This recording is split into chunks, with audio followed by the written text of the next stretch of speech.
og det er studieprodukt 3, som hedder funktioner. Første opgave, der finder vi ligesom ud af, at vi skal prøve at hjælpe Fairjet, som er et charterrejseflyselskab, som ved over 100 passagerer kan give 12 kroner i rabat per passager til samtlige passagerer. Så det er 12 kroner per passager over 100. En flybillet koster 3.000 kroner som udgangspunkt, og hvis der er op til mulige 225 passagerer, og hvis der er færre end 50 passagerer, så aflyses rejsen. I den første så skal vi begrunde, at billetindtægten er 331.200 kroner, når der er 120 passagerer med fly på charterturen. Det gør vi ligesom ved at sige, at man tager det samlede antal passagerer, som er 120, og ganger det med beløbet uden rabat, som er 3.000 kroner, og så får man et samlet beløb på 360.000 kroner. De giver så en rabat på 12 kroner per person over 100 passagerer, når der er mere end 100 passagerer på flyet, og den rabat gives til samtlige passagerer, som jeg nævnte tidligere. Da der er 20 passagerer mere end 100, så siger vi 120 minus 100, og så finder vi rabatten på beløbet ved at gange de 20 med 12 kroner, og det giver så 240 kroner i rabat til alle passagerer.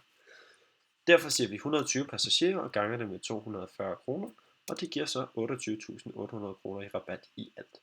Det beløb trækker vi så fra vores oprindelige beløb, som er 360.000 kroner, og derfor får vi lige med, at det er 331.200 kroner. I opgave 2, der får vi så at vide, at den danske økonomiafdeling fra Fairjet, de gerne vil opstille en funktion til bestemmelse af billetindtægten. Er der x passagerer med flyet, lader man funktionen af f angive billetindtægten i kroner for charterturen, således at funktionen af f af 120 er lige med 331.200 kroner. Så i opgave 1-2, der skal vi opstille funktionsudtryk for funktionen af f. Vi ved ligesom, at under 50, så aflyser vi flyrejsen, så derfor kan vi ligesom ignorere den. Og vi ved, at billetprisen er 3.000 kroner ganget med antallet af passagerer, i dette tilfælde x, hvis der er 50 eller over, eller op til 100 passagerer. Så derfor, hvis der er mindre eller lige 100, og over eller lige 50 passagerer, så er det 3.000 gange x.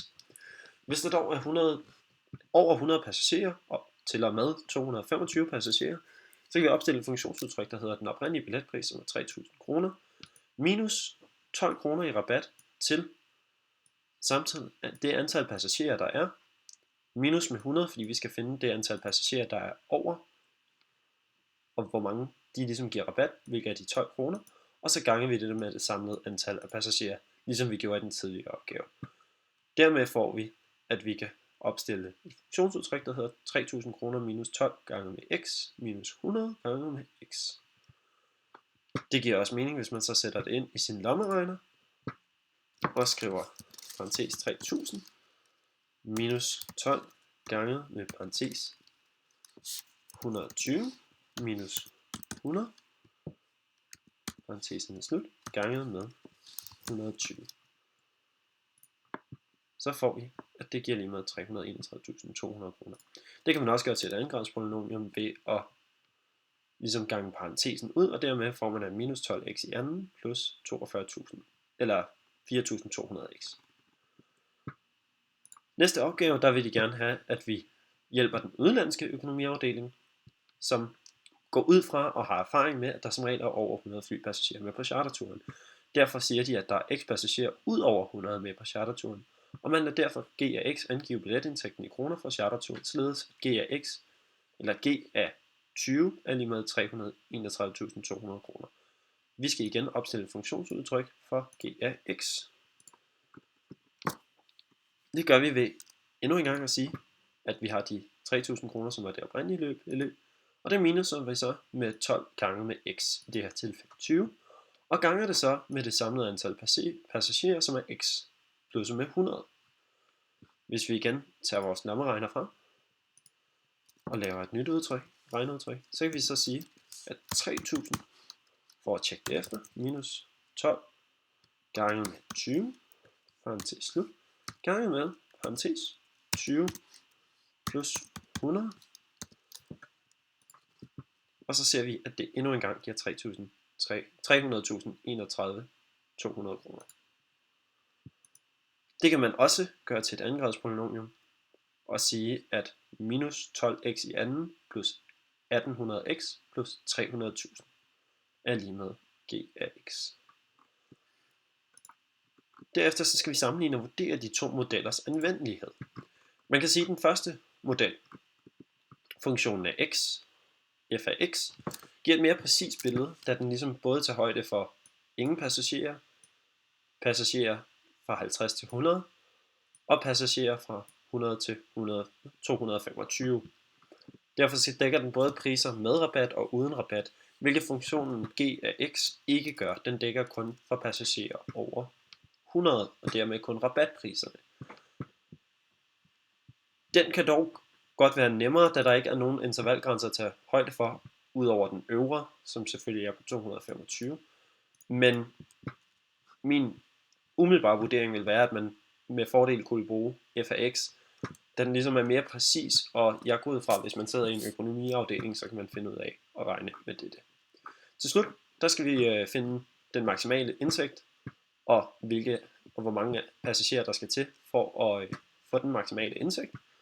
Og det gør vi ved ligesom at sige, at vores andengradspolynomium finder toppunktsformlen for den.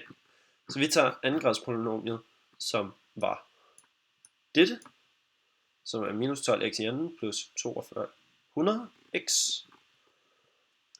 Så anvender vi toppunktsformlen, som hedder, at toppunktet af x og toppunktet af y, koordinatsættet for det, er lige med b minus b over 2a, minus d over 4a, hvor diskriminanten er det, der svarer til d.